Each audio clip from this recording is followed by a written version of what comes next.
The city was loud, restless, and moving too fast. People rushed past each other, faces buried in their phones, eyes fixed on their own world. But in the middle of all that chaos, a small white child stood alone. No parents, no hand to hold. Just fear in his eyes as cars roared past and strangers walked by without even noticing. It was a moment where every second mattered. Who would stop? Who would care? What happened next is a story you won't forget. Stay with me till the end, because the truth will leave you questioning everything. The morning had begun like any other. The city streets were alive with honking cars, rushing footsteps, and the endless hum of life moving too fast to notice the small details. People carried their coffees, checked their watches, and hurried to offices or shops, lost in their own worlds. In the middle of all this noise walked Marcus, a black man in his late 30s. He was on his way home from a long shift, shoulders heavy but eyes still sharp to his surroundings. Marcus had always known what it meant to live unseen.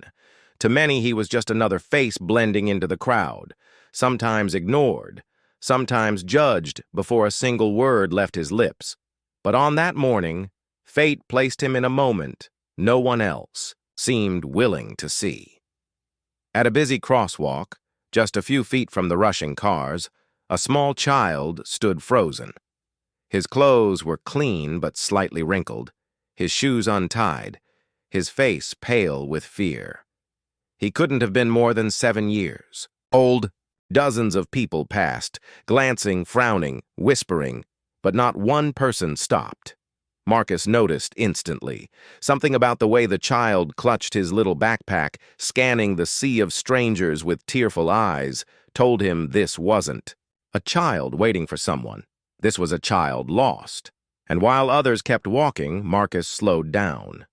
His instincts told him that this moment could change everything. He didn't yet know how the crowd would react, or how dangerous the assumptions might become. He only knew one thing. He couldn't just walk away. Marcus hesitated only for a moment before stepping closer. The boy's small shoulders trembled, his wide eyes darting from face to face, desperate for someone familiar.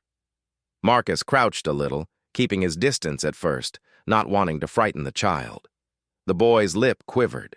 His little hands tightened on the straps of his backpack, as if that was the only thing tethering him to safety. But before Marcus could even take another step, he noticed the stairs. A woman clutching her purse a little tighter as she passed.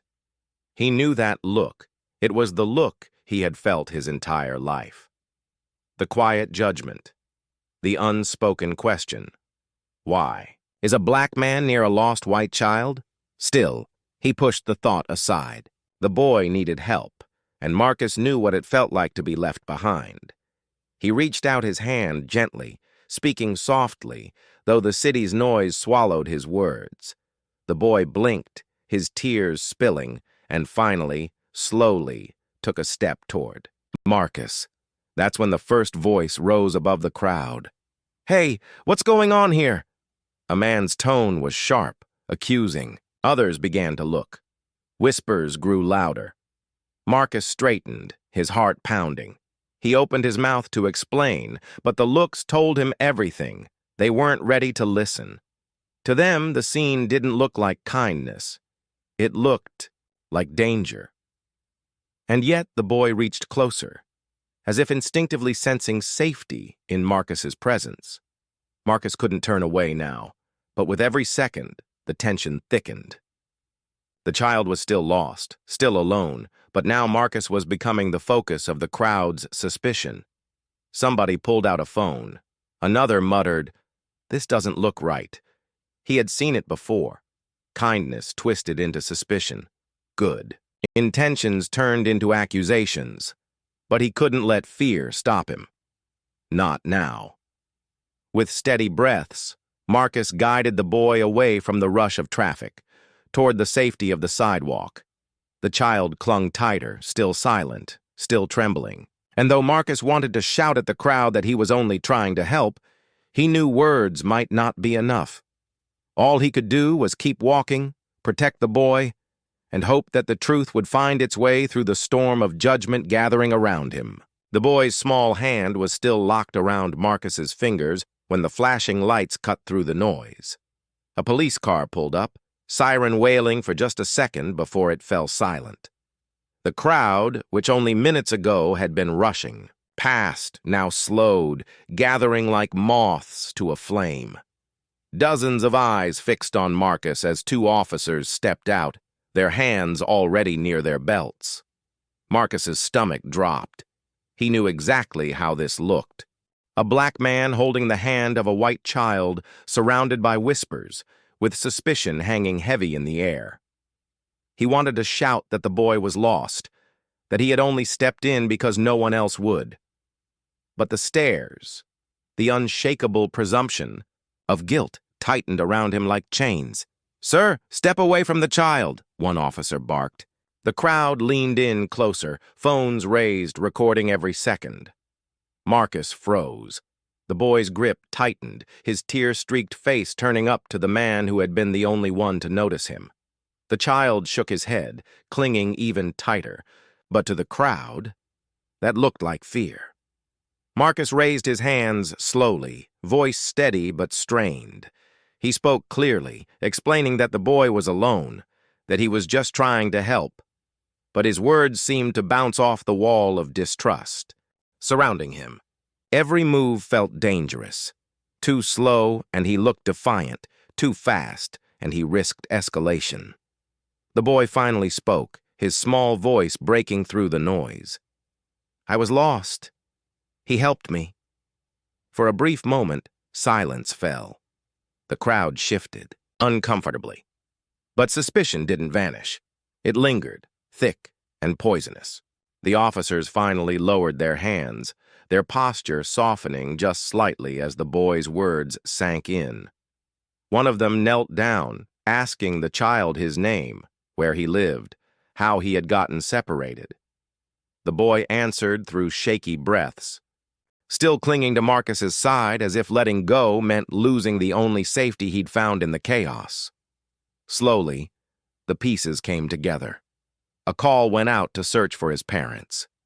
Within minutes, a frantic woman came running down the block, her face pale, eyes swollen from panic.